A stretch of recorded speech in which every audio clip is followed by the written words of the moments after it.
নমস্কার বন্ধুরা, তোমরা যাবে আমার সাথে ঘুরতে? যদিও আমি গতকাল গিয়েছিলাম, ভিডিওটা দিতে পারিনি, আজকে তোমাদের সাথে শেয়ার করলাম। পাশে বসে তো নিয়ে যেতে পারছি না, আমার ভিডিওর সাথে সাথেই তোমরা চলো, যে যত দূর যেতে পারো। আমি অনেক ছোটোবেলায় গিয়েছিলাম, আবার যাচ্ছি। এবার গিয়ে দেখবো যে অনেক কিছু নতুন হয়ে গেছে। বাসেও বসে গেছি, যাচ্ছি আমি।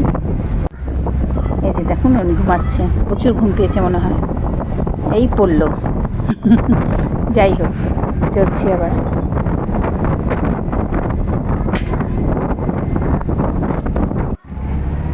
আসলে আমার কর্তামশাই একটু বাইরে আছে, তাই আবার মেয়েও বাইরে আছে। মেয়েকে নিয়ে আসবো, আমার কর্তামশাইয়ের সাথে একটু দেখা করে আসবো বলেই বের হওয়া।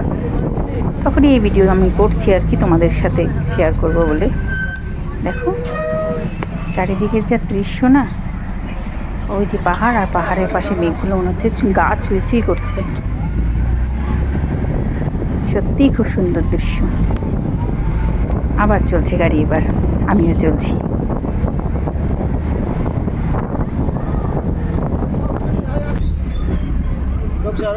এটা হলো দেশের বুকের রেল লাইনটা পার হচ্ছে। এরপর আবার মেয়েকে নিয়ে যাওয়ার সময় তখন আবার এটা বাসের হচ্ছে, ওটা ট্রেনের ভিডিও করবো। ভালো লাগে আর কি, কী বলবো তোমাদেরকে, বিরক্ত করতে, তাই তো? সব একটু বিরক্ত, কী আর করা যাবে।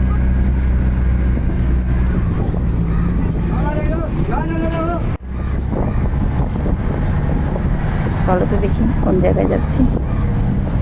এই জায়গাটা কিন্তু চেনা। প্রণাম করো সবাই। শিব মন্দির পার হলাম, এবার কালী মন্দির আসছে।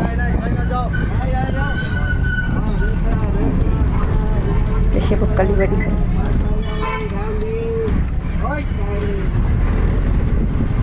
আগে এই সিঁড়িগুলোতে যেতে হতো, ভাবো তো। আর সব থেকে বড়ো কথা, এখানে যে পুজো করে মেন পুরোহিত ভীম ভাদুরী, উনি কিন্তু আমার মামা হন। এইবার চললাম এই দেখো, ও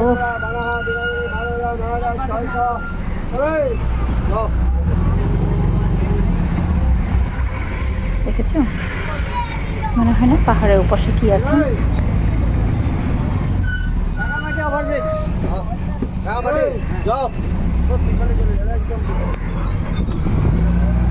দেখো জলটা এখনো কত কম, আর যখন ভরে যায় তখন কত ভয়ঙ্কর রূপ ধারণ করে।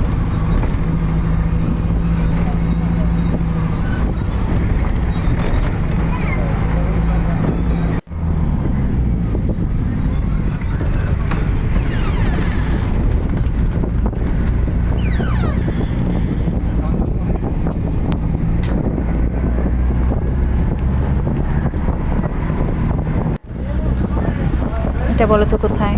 যারা এখানে থাকো তারা তো জানোই, এটা ওদলাবাড়ি।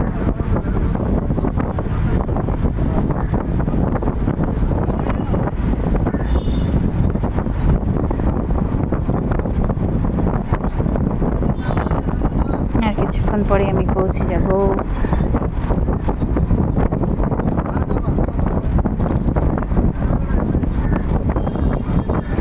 রাস্তায় এবার আমি পৌঁছে গেছি। কিছু হয়তো বলছিলাম, কিন্তু এত হাওয়ার আওয়াজ, আমি কিছু তোমাদেরকে এখানে শোনাতে পারলাম না।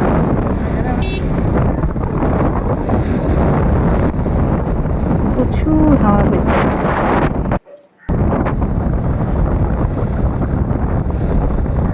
রোদটাও ছিল, দেখুন চারপাশটা দূর থেকে কেমন হলুদ দেখা যাচ্ছে, সমস্ত ধান পেকে গেছে, সোনালি দেখা যাচ্ছে। জায়গায় জায়গায় ধান কেটেও রাখা হয়েছে, ওরা নিশ্চয়ই এটা আগে পিছের ব্যাপার থাকে না, অনেকে আগে বুনে। এটা কিন্তু সব ধান, ধানের ক্ষেত।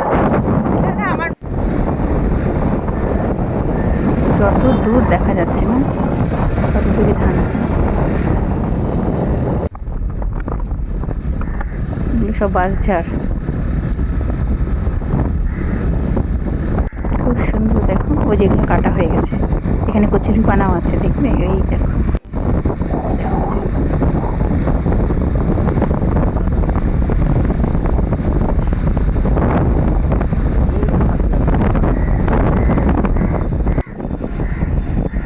এবার বুঝতে পারবে আমি কোথায় আসছি। এই যে দেখো, দেখেছো? মনে মনে ভাবছে এখানে তো আমরা প্রায়ই আসি। আর এই দিদিভাই কী বলছে, জলটা দেখো, আর কোনো কথা হবে না, এবার ভালো করে দেখো, মানে কি সুন্দর যে আকাশটা পড়েছে না জলের উপর, কি সুন্দর তার প্রতিবিম্ব। সকলকে অসংখ্য ধন্যবাদ আমার এতক্ষণ ধরে বকবক শোনার জন্য।